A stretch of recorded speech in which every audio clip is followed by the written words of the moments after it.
नमस्ते।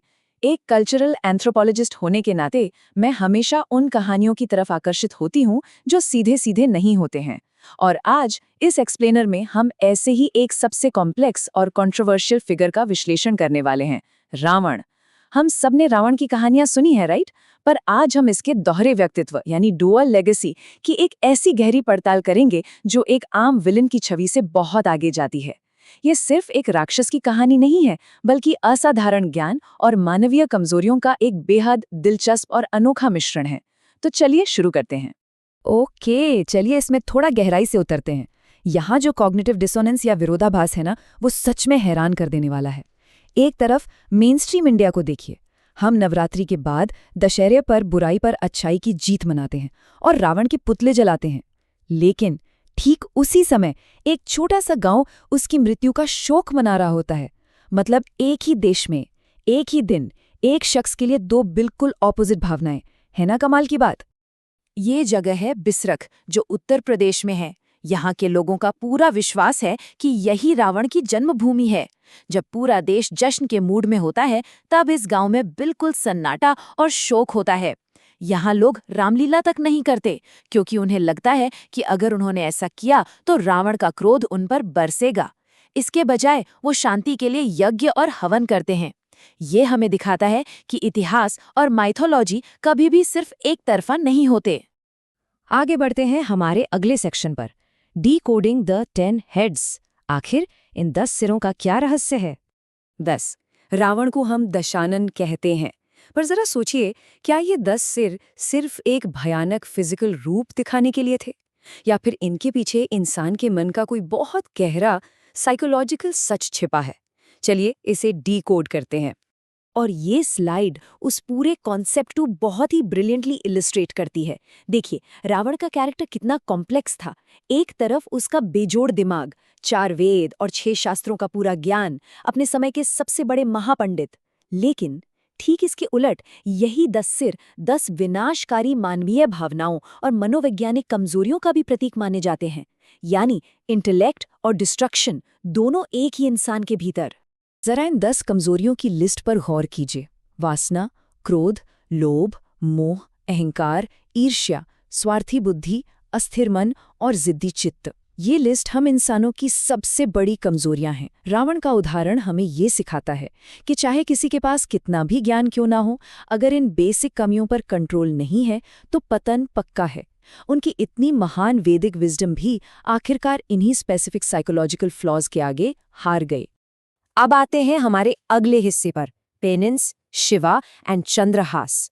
ये रावण की कहानी का एक बहुत बड़ा टर्निंग पॉइंट है। चलिए देखते हैं कि ये स्टोरी आगे कैसे बिल्ड होती है। ये किस्सा रावण के ईगो और उसके बाद की एक्सट्रीम डिवोशन का सबसे एपिक एक्शन सीक्वेंस है। एक बार घमंड में आकर रावण ने अपने पुष्पक विमान को माउंट कैलाश के पास रोका और पूरे के पूरे पर्वत को ही जड़ से उखाड़ने की कोशिश की। नतीजा, भगवान शिव ने सिर्फ अपने अंगूठे से पर्वत को वापस दबा दिया और रावण उसके नीचे बुरी तरह कुचला गया। इस दर्द और करारी हार ने उसके अहंकार को तोड़ दिया। उसने वहां लगातार 1000 साल तक घनघोर तपस्या की, जिसके बाद भगवान शिव ने प्रसन्न होकर उसे अपना अद्भुत अस्त्र चंद्रहास तलवार आशीर्वाद में दी। और आपको पता है, उसी कड़ी तपस्या के दौरान एक बहुत ही आइकॉनिक म्यूजिकल पीस का जन्म हुआ, शिव तांडव स्तोत्र। कहा जाता है कि कैलाश के नीचे दबे होने की उस भयंकर पीड़ा के बीच रावण ने अपने ही एक सिर को वीणा बनाया और अपनी नसों को तार की तरह इस्तेमाल करके इस शक्तिशाली धुन की रचना की। यह उसकी म्यूजिकल जीनियस और भगवान शिव के प्रति उसकी एक्सट्रीम डिवोशन का एक रोंगटे खड़े कर देने वाला प्रतीक है। अब बढ़ते हैं एक बिल्कुल अलग पर्सपेक्टिव की तरफ, द डिवोटेड जैन किंग। अब इस स्लाइड के बारे में सबसे इंटरेस्टिंग बात यह है कि ये पूरे नैरेटिव को ही पलट देती है। 3री शताब्दी का एक जैन ग्रंथ है पौमचर्यु। ये रावण को किसी इविल डीमन के रूप में नहीं दिखाता, बल्कि इसके मुताबिक रावण एक बहुत ही समर्पित और निष्ठावान जैन राजा था, जिसने ढेरों जिन मंदिरों का जीर्णोद्धार करवाया और जो पूजा पाठ में हमेशा लीन रहता था। जब हम इन दोनों ट्रेडिशंस को आमने सामने रखते हैं तो कॉन्ट्रास्ट बिल्कुल साफ नजर आता है।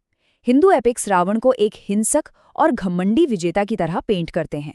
दूसरी तरफ जैन ट्रेडिशन, जो पूरी तरह अहिंसा पर आधारित है, रावण को एक ऐसे राजा के रूप में दिखाती है जो हिंसा छोड़कर विद्याधर शासक राजा बलि के अहिंसक और सन्यासी रूप के आगे श्रद्धा से झुक जाता है। एक ही कैरेक्टर पर देखने का नजरिया बिल्कुल अलग। और यही चीज हमें हमारे आखिरी सेक्शन पर लाती है, एक कॉम्प्लेक्स कल्चरल लेगेसी। रावण की ये लेगेसी समय के साथ कैसे इवॉल्व हुई है, ये टाइमलाइन उसी का सबूत है। 3वीं शताब्दी में जैन टेक्स्ट उसे एक भक्त बताता है। आगे आइए 18वीं शताब्दी में ओडिशा की पारंपरिक रावण छाया शैडो पपेट्री में देखिए, वहां रावण का पुतला राम के पुतले से भी काफी बड़ा बनाया जाता है ताकि उसका ड्रामेटिक इम्पैक्ट ज्यादा हो। और आज के मॉडर्न टाइम में 2019 में श्रीलंका ने अपने पहले सैटेलाइट का नाम रावण-1 रखा। मतलब सदियों बाद आज भी उन्हें एक पावरफुल नेशनल और साइंटिफिक आइकॉन के रूप में याद किया जाता है। तो इन सभी बातों का क्रूशियल पॉइंट ये निकल कर आता है कि रावण को हम सिर्फ बुराई के डब्बे में बंद करके नहीं रख सकते। एक कल्चरल एंथ्रोपोलॉजिस्ट के नज़रिए से देखें तो वो एक ऐसे ट्रैजिक फिगर हैं जो उन सभी मानवीय भावनाओं और खामियों के बोझ तले दबे थे जो एक आम इंसान में पाई जाती हैं। उनकी पूरी कथा असीमित ज्ञान और अहंकार के बीच का एक बेहद कॉम्प्लेक्स क्लैश है। तो इस एक्सप्लेनर को हम एक फाइनल थॉट के साथ समाप्त करते हैं। क्या रावण को सिर्फ इसलिए एक विलन के रूप में याद किया जाता है क्योंकि उसमें अमानवीय बुराइयां थी, या फिर इसलिए क्योंकि वो दरअसल उन सभी मानवीय खामियों का एक परफेक्ट रिफ्लेक्शन है जो आज भी हम सब के भीतर कहीं ना कहीं मौजूद हैं? एक बार इस पर जरूर सोचिएगा। इस विश्लेषण में मेरे साथ जुड़ने के लिए बहुत बहुत शुक्रिया।